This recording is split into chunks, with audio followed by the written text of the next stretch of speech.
perfect feedback for Amazon.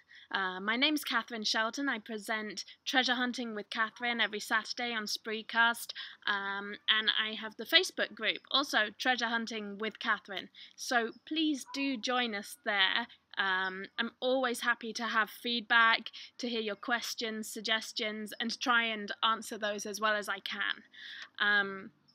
So perfect feedback. What I'm going to talk about today, some of this will apply to eBay. I do Amazon FBA myself and focus on that, so that's really where the focus is going to be.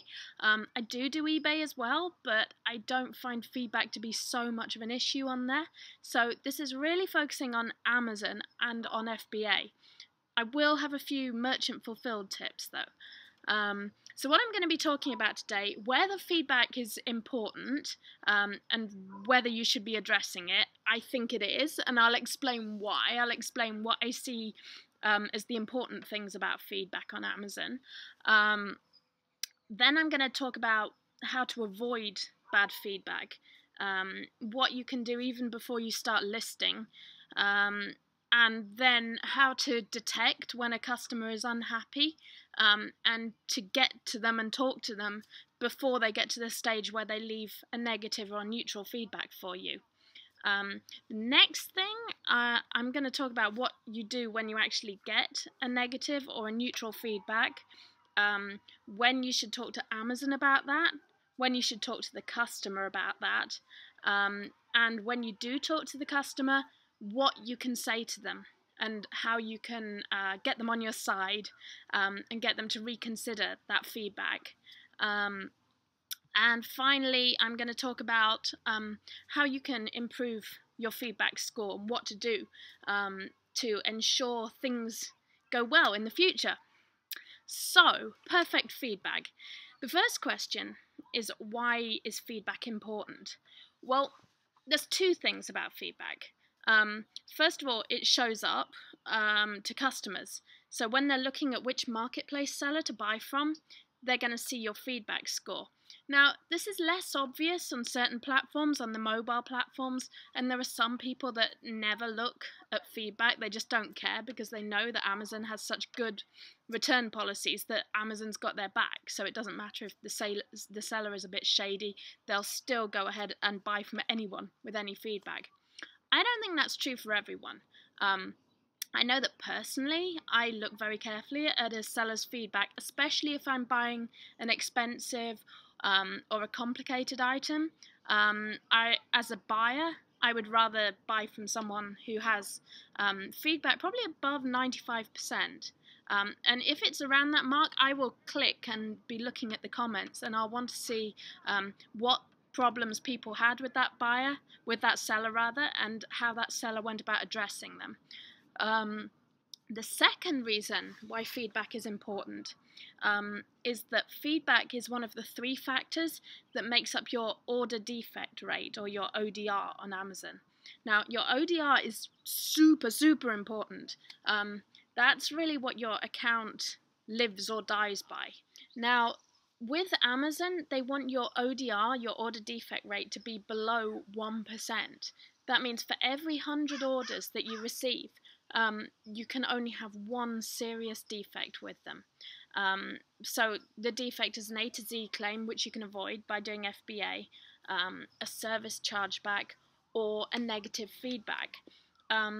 So really, for every 100 orders placed, you can only receive 1 negative feedback without Amazon starting to get concerned. So that's really the main reason why you need to be very careful about receiving negative feedback, and you need to challenge it where possible. If it's not your fault, you need to deal with it, and if it is your fault, you need to deal with it. So I believe that trying to keep your feedback in as good condition as possible is really important on Amazon. Now, one thing to be aware of is that no news is good news. If an order goes through and the customer doesn't leave any feedback, that's great, that's fine, it counts as a positive. The way the maths works is a negative feedback counts against you, A positive feedback is exactly the same as no feedback. The order was a success, so they only count bad orders against you.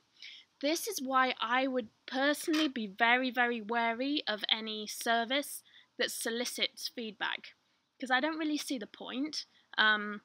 Yes, you want your feedback to look good for other customers. You want them to see that you're a good seller. But you run the risk when you solicit feedback that the feedback may not be what you want. And in fact, I know of people who have left negatives saying, please don't pester me for feedback, or here's the feedback you asked for. And you really don't want that happening. So in my mind, I think that services that do that are kind of a waste of money. And I think you're inviting trouble a little bit. So I don't bother with those. But I do everything I can to try and make my customers super, super happy. To me, feedback is worth a lot. Removing a negative feedback or avoiding a negative feedback is worth so much stress and time and money. It takes time to get a negative removed, and it's a big threat to your account, and your Amazon account is so, so precious. You don't want to jeopardize that. So, to avoid bad feedback, it's all obvious. Check everything you list carefully. I was almost caught out this morning. I was scanning my items in. I had a board game. I scanned it in. And then I double-checked it because something looked weird. It said, with storage bag. Now, it would have been really easy to assume that my board game, it was a board game, came with the storage bag. So it was just describing what the game was. Then I realised that the storage bag is not a basic part of that board game. And I looked closer at the item and I saw there were bad reviews saying, where's the storage bag? It didn't come with a storage bag. So that's a problem item right there. And you can't really say, oh, it doesn't come with the storage bag, because people don't necessarily check conditions. So it's basic Amazon good advice, but check everything that you list. Make sure that it complies with the description, with the photographs. Make sure that you're not sending a single item when it's actually a multi-pack that's listed. And when you get those little ASIN notifications in your email, just take a second, check whether anything important's changed, whether someone's changed your item to a multi-pack, or changed the photograph, or changed it to another version or edition. And be aware that people on mobile platforms often aren't even able to see the condition notes. So make sure that your conditions are very clear, that you never overgrade. I always undergrade, especially with books. In fact, with everything, I've said this before, under-promise, over-deliver, because people are more likely to leave feedback. I've had a lot of, touch wood, I've had a lot of good feedback on books, where people have said, wow, I was surprised by the condition. Wow, this is a great-looking book. Really happy with it.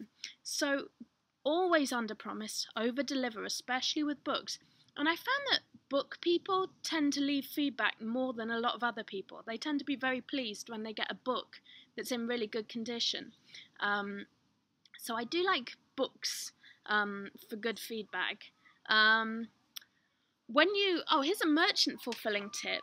Now you can't be putting in like extra merchandise or writing cards or giving away vouchers or anything like that. Amazon are kind of they don't like you including a lot of extra stuff in a package. So you want to keep it simple, keep it professional, but do pack well. Make it look nice, pack it really neatly in bubble wrap, whatever you're sending. And one thing I do on the packing slip, I don't often merchant fulfill, but when I do, it tends to be like nice things like perfume or candy, things that I can't FBA, because it's either it's near the expiry or it's hazmat.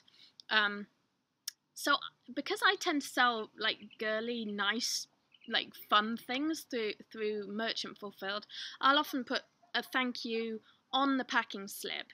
And one tip I heard, I don't know, is that if you write it in pink highlighter, people respond well.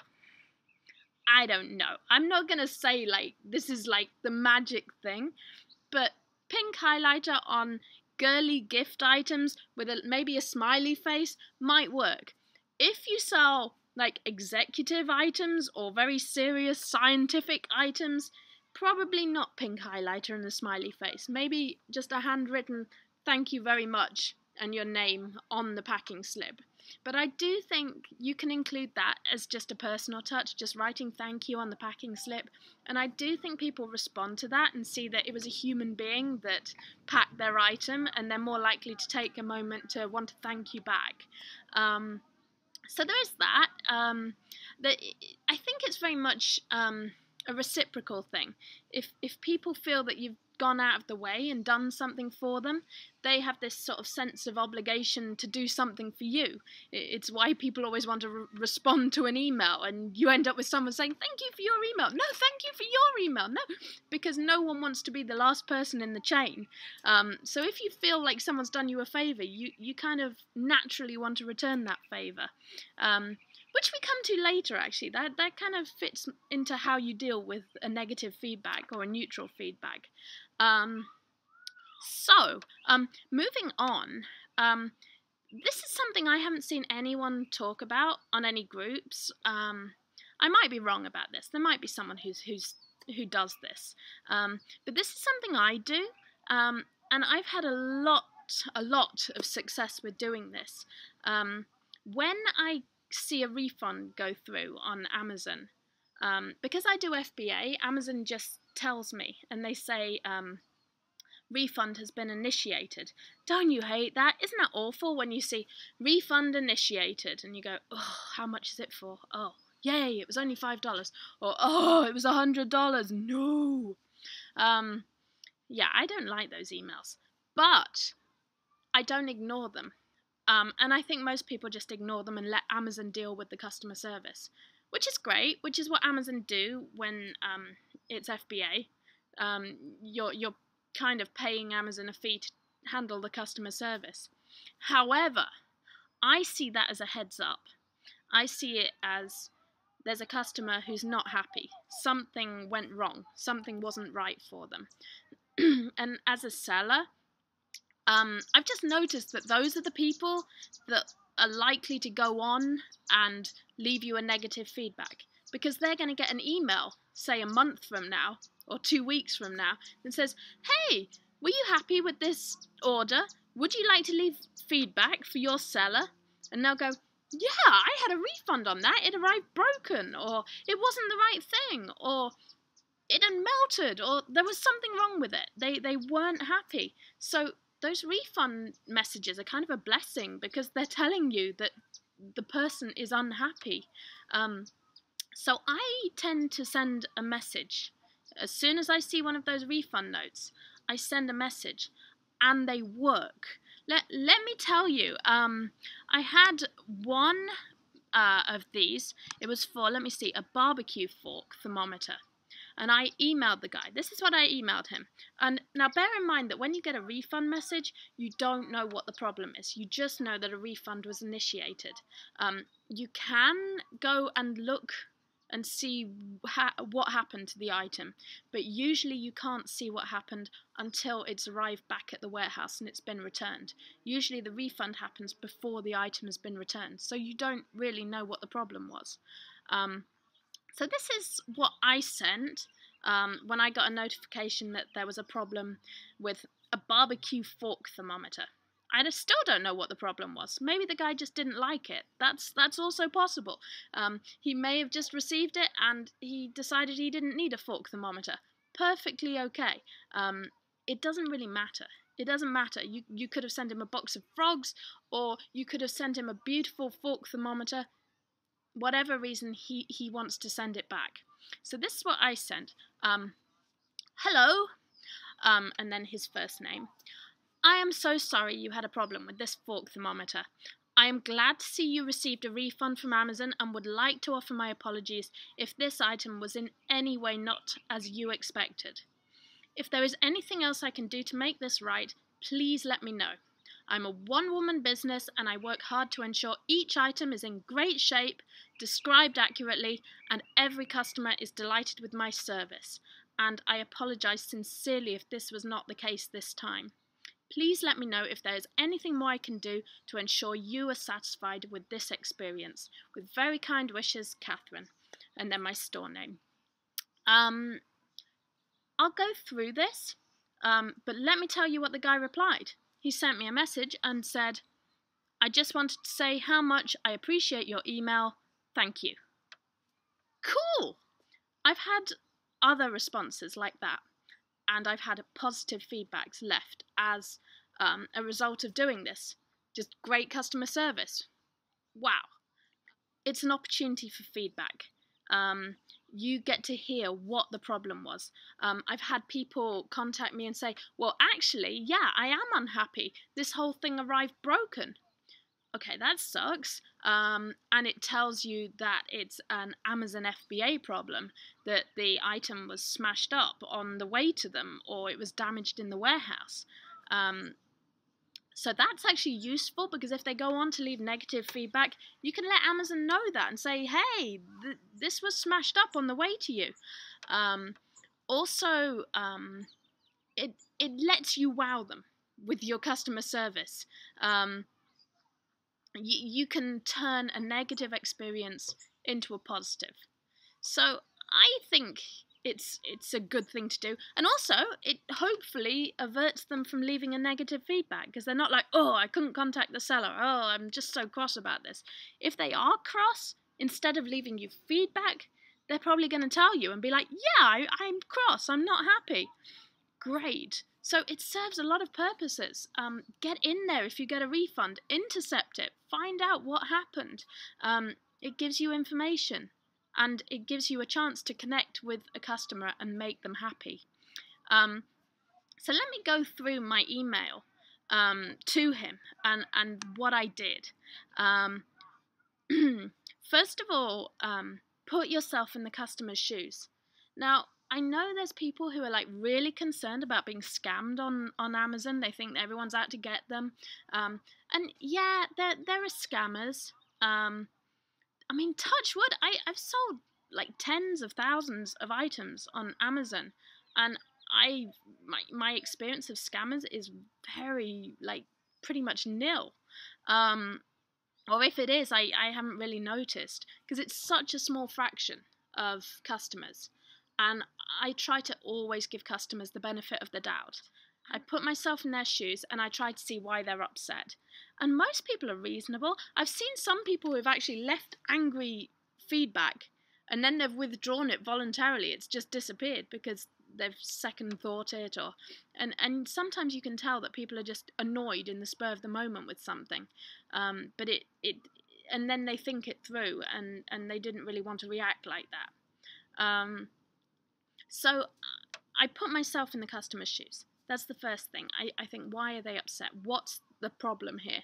And what would they like? How would they like to see this resolved? What would make them happy? And then I sympathise with them. So I say, I'm really sorry you had a problem. Now, at this point, you don't know whether it was your fault, whether it was Amazon's fault, whether there's any problem at all. The customer might just not want that item anymore. So I leave it open and I just say, I would like to offer my apologies if the item was not as you expected. So it might be as they expected it, they just don't want it. I also say, I am glad to see you received a refund from Amazon. So that puts me on their side, and lets them know I want to work with them. I'm not, why did you get a refund? Oh, I keep it very, very positive. Then I offer them an action. If they are unhappy, if the item was not as they expected, I say, can I do anything to make this right? Please let me know. That gives them an opportunity to contact me and let me know what's going on. Yeah, it was broken. Yeah, it didn't meet the description. Yeah, my child stuck it up their nose and something horrible happened. Whatever it was, it gives them an opportunity to tell me about it. And then I explain, I say I'm a one-woman business. Keep it unemotional, don't whine, don't tell them about your, like, I don't know, your arm fell off and your dog's sick, and don't tell them a sob story. Don't make it super emotional. But if you're a family business, if you're just one person, if you're a small town mom and pop store, you can say that. Let them put a face on it. Let them connect with you. Let them know that you're not a big, huge conglomerate or anything like that. So I do say, hey, I'm a one-woman business, and I really take a lot of pride in doing this right. And I want to make sure you're happy. I think that's a great thing to tell them. So let me just go over that again. Put yourself in the customer's shoes. Sympathize with them. Tell them you're happy that they received a refund. That's great. Something's gone right. Apologize if they are unhappy. Give them a chance to tell you what the problem was, and offer is there anything I can do to make this right. Don't be emotional. Don't whine. Don't be aggressive. Don't be unprofessional. And that's what I do when I receive notification that I got a refund. So moving on, you get a negative or you get a neutral. Oh, how horrible is that when you wake up in the morning and you look at your computer and you're like, yay, have I got any sales today? Oh, I got a neg. And you're sad and you feel like your whole business is collapsing, and oh, it's I hate that feeling. I hate negs. Hate neutrals. They make me very sad. I try and be very professional and detached about it, but they kind of, yeah, it's not a nice feeling when you get a neg. So, don't react right away. You want to react in good time, but calm down and think about it for a little while before you react. First of all, try and determine what the problem is. Sometimes it's very clear. Sometimes they'll just say, it arrived broken. Or they'll say, it looked cheap. Or my child stuck it up their nose and I had to go to the hospital. Oh, so whatever the problem is, put yourself in the buyer's shoes. Then analyze the problem. So this is when you want to decide how you're going to tackle it. Are you going to contact Amazon? Are you going to contact the buyer themselves? What are you going to do about it?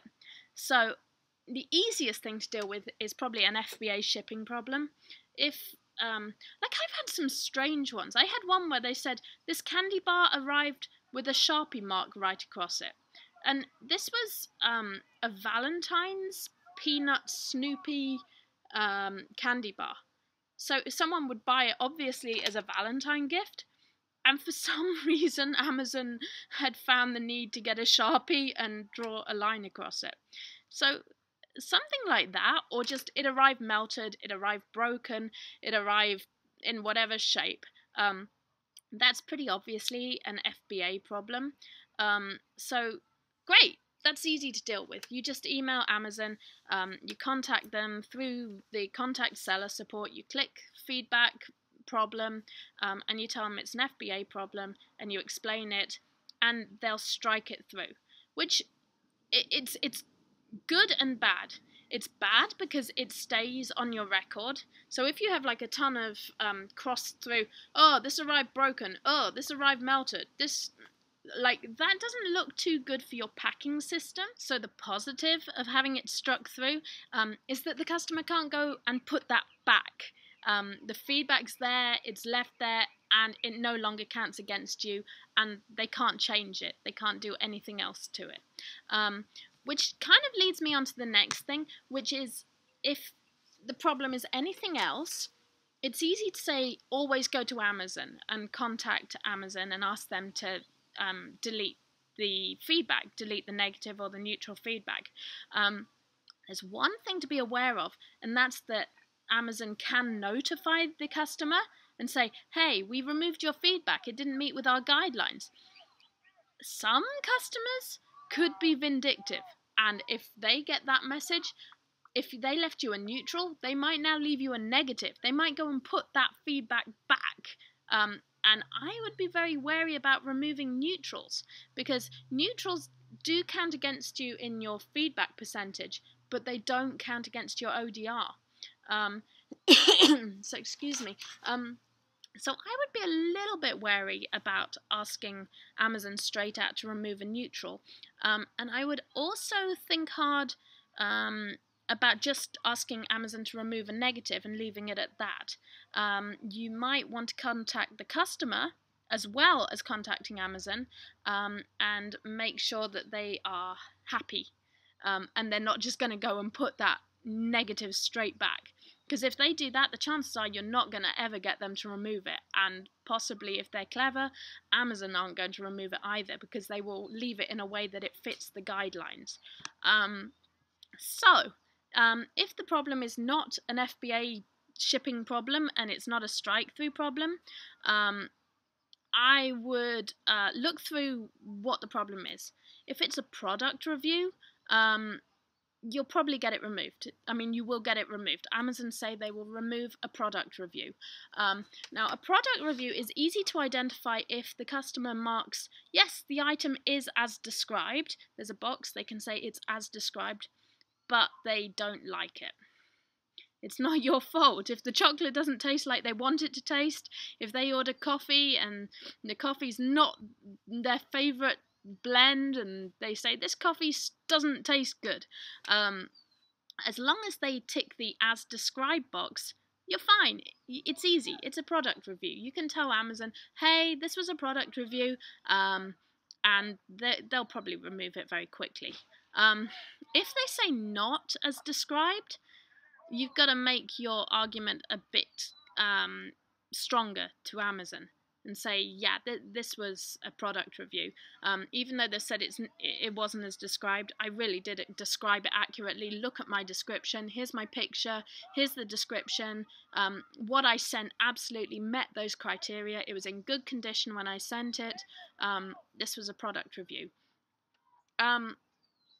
Also, you can get feedback removed if the customer is abusive or rude, or they slander you in any way and say, oh, this person's a crook. Amazon will probably remove that. They'll also, there's two other things that I think they'll remove pretty consistently. One of those is if the customer mentions the price and says, this item was too expensive. Amazon have a pretty good history of removing those. It's only in the last year, I think, they've started removing price feedback, but they do remove it, which is good news for retail arbitrage when you're selling things higher price than they are in the stores. The other time where I found that Amazon will very quickly remove feedback is if that person references bricks and mortar stores. They say, oh, I could have found the same thing in Walmart, or this isn't how they looked in Walmart. Bam, Amazon don't really want Walmart mentioned on their site. So in my experience, they'll generally remove a feedback if it mentions another store. Those are the main criteria for getting feedback removed. But do be careful, because if it's not an FBA shipping problem, Amazon may notify the customer that they are removing that feedback. The other time they'll remove it is if the customer leaves something weird, like they say very happy, but they leave you a neutral or a negative. Amazon will usually remove it in those circumstances. If Amazon are going to remove the feedback and you think you've got a good case, you've got options of what to do. Now, a lot of people will just say, get Amazon to remove it. It's fine. Don't contact the customer. Don't do anything with the customer. Just get them to remove it. There is that risk that the customer may leave you another neg. There's also that customer's unlikely to ever be a repeat customer. Some people say that doesn't matter. You don't get a lot of repeat customers on Amazon. I think it depends what you're selling. If you're the only seller or one of two sellers of a kind of rare item, or say you have a very niche shop, you might want repeat customers and you might get repeat customers. So as well as getting Amazon to remove the feedback, I do think it might be worth contacting the customer, and you could offer them a goodwill, say an Amazon card, $5 Amazon card. Just say, I'm so sorry you had a problem. Here's a goodwill gesture on my part. I hope this makes up for it. Please let me know if you have any further problems, if I can be of any help to you. I think it might be worth doing that. A lot of people say it's a waste of money and don't bother, just leave the customer alone. I don't think there's a right or a wrong approach. I know which approach I prefer to take. I really, really value customer service. I value my feedback, and I kind of allocate some of my, I guess, budget for dealing with customer problems, and I factor that in when I'm looking at my margins. So I would say it might be worth contacting the customer as well as getting the feedback removed through Amazon. Now, if Amazon won't remove the feedback, your only chance is to contact the customer. Now, personally, I will issue a refund. If it was a very expensive item, I don't know. That's probably something you need to think about, whether the cost of the item is worth the feedback. Usually, a lot of things I sell don't have a very high selling value, so I'll usually give a refund if I want a customer to remove a feedback, especially if it was my fault. If it was my fault, I think the customer should get a refund. This goes back to putting yourself in the customer's shoes. If the customer hasn't had a refund, they've left a negative feedback, you've done something wrong, or Amazon won't remove it, I would contact that customer, tell them you're giving them a refund, ask Amazon to initiate the refund, and I would send them a really nice email. Don't beg them to remove the feedback straight away. This is what I would send them. I would follow the same pattern as I do for the refund email. I'll say, hello, first name.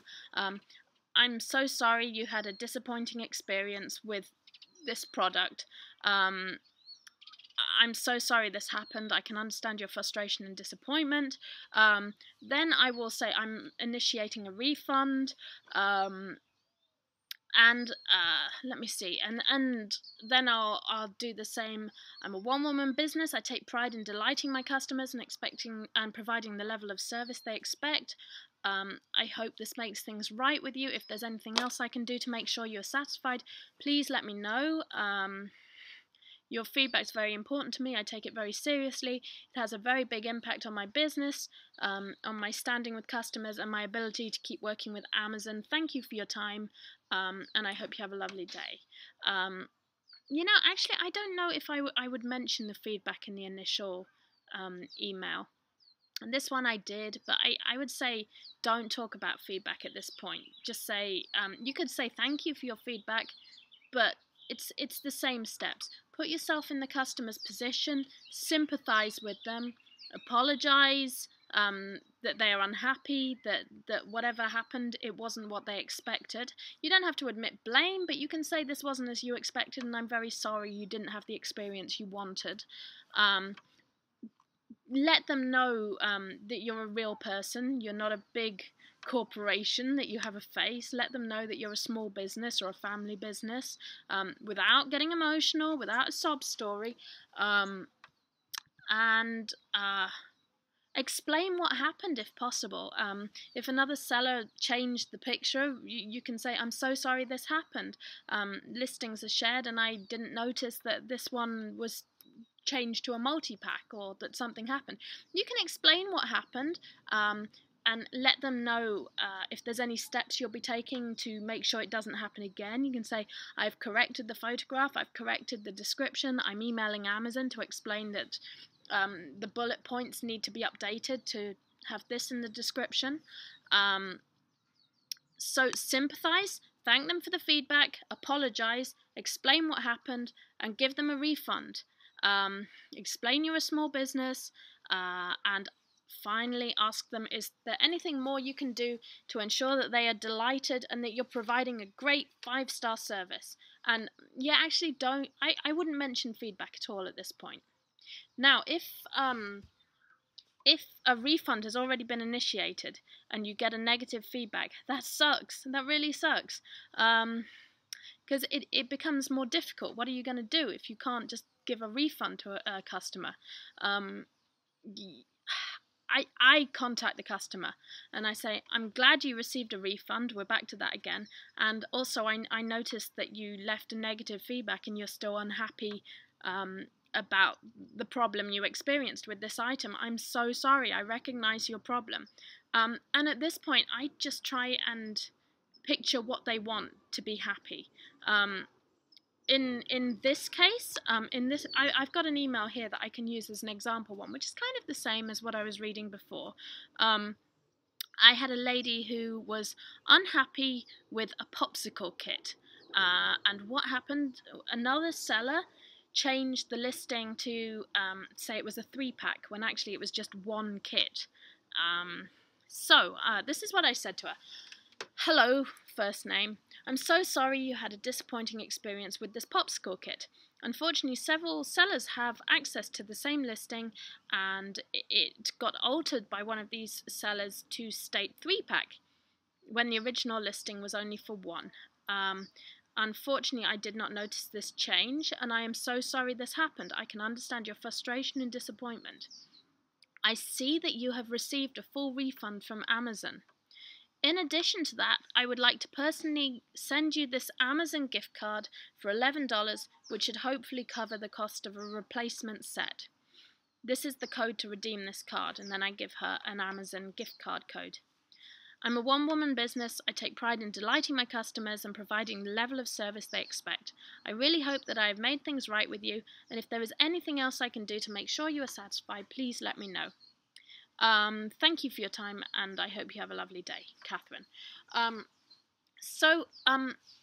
A lot of people will argue that you shouldn't be giving, it's a waste of money, you shouldn't be giving customers extra gifts or gift cards.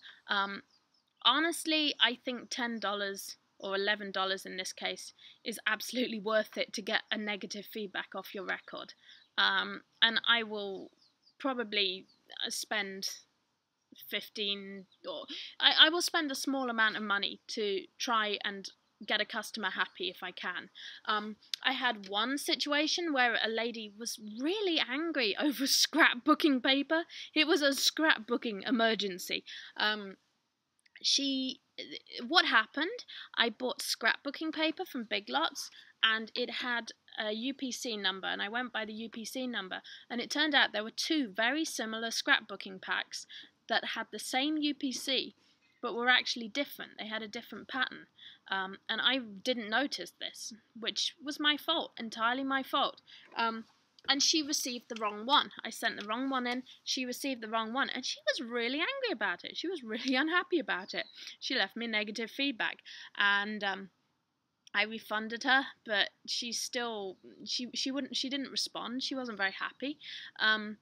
And sometimes you will get an unresponsive buyer. They'll receive your email and they'll still be unhappy. So I emailed her. She didn't respond. Then I finally decided that I would find this paper for her. I couldn't find it in Big Lots. I couldn't find the exact style she wanted. I went on eBay and I found it. There was one seller who had it, and I think it cost me about $11 on eBay, about $12, something like that. I'd already refunded the lady, and I got this paper for her and I sent it to her from eBay. And a couple of days later, she said, I can't believe it. I'm just amazed that you did this for me. And she removed her feedback. So, I was happy. It got my feedback back to 100%. It was a nice feeling. Some people will say I'm silly for doing that. Some people will say it was a waste of time, it's a waste of money, just move on. But honestly, I think it's worth it. I think you should try and deal with feedback if you can. The other thing I need to say is I've sent these emails to people. They don't mention feedback. the first one, I did say your feedback is very important, but actually I'm saying when you initially contact someone, don't mention the feedback, or just say, I noticed that you left feedback and that alerted me to the fact that you were unhappy. But don't start begging or asking them to change their feedback in that first email.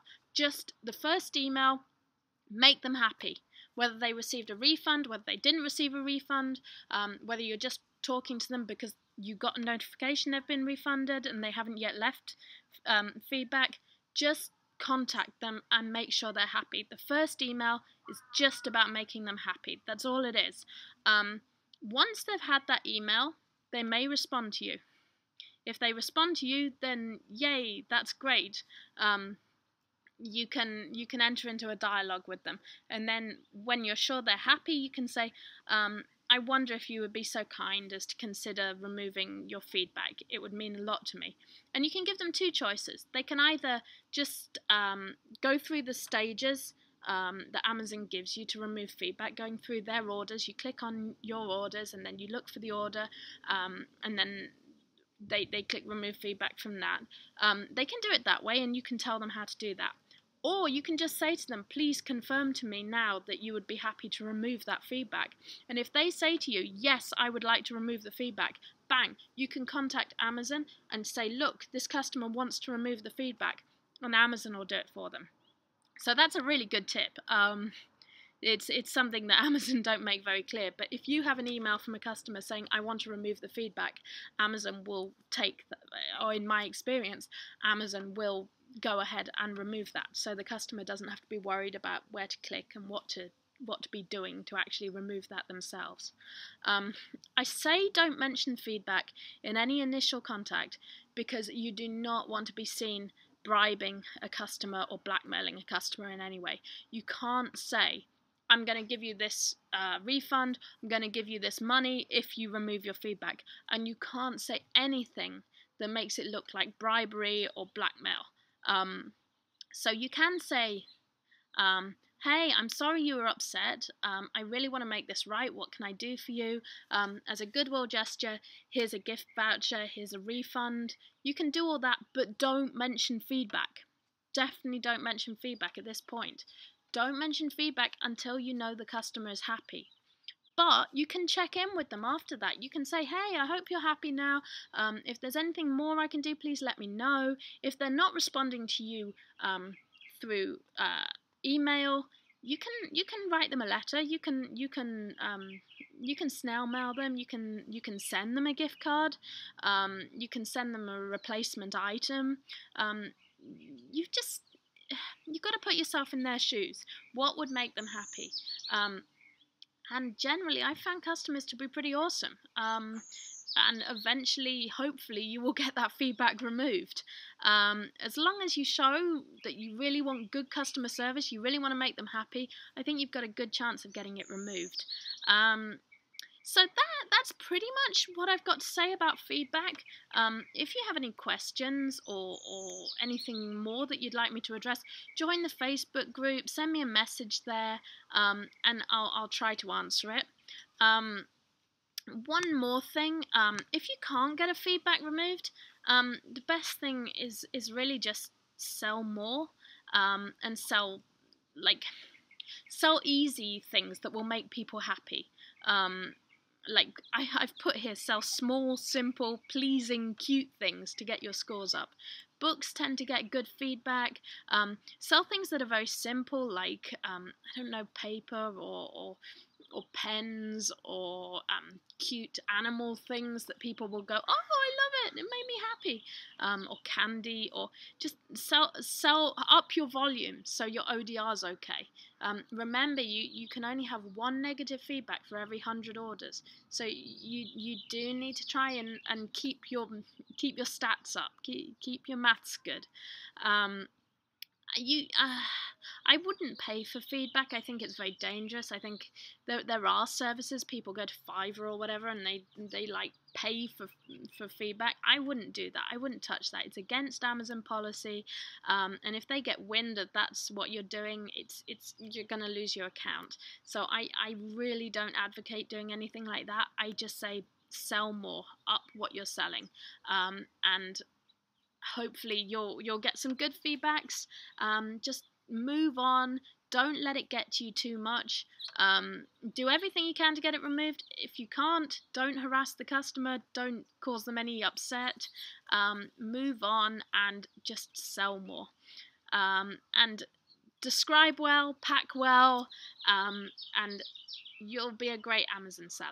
So hopefully there's some good tips hidden in all of this. If I can help you any more, do let me know. Or otherwise, please join our Facebook group, Katharyne Treasure, and do watch us on Spreecast, Treasure Hunting with Katharyne, every Saturday, 5 p.m. PST. Alright, well, thank you so much for watching. I hope you've learnt something from it. Have a great week and happy treasure hunting. Bye!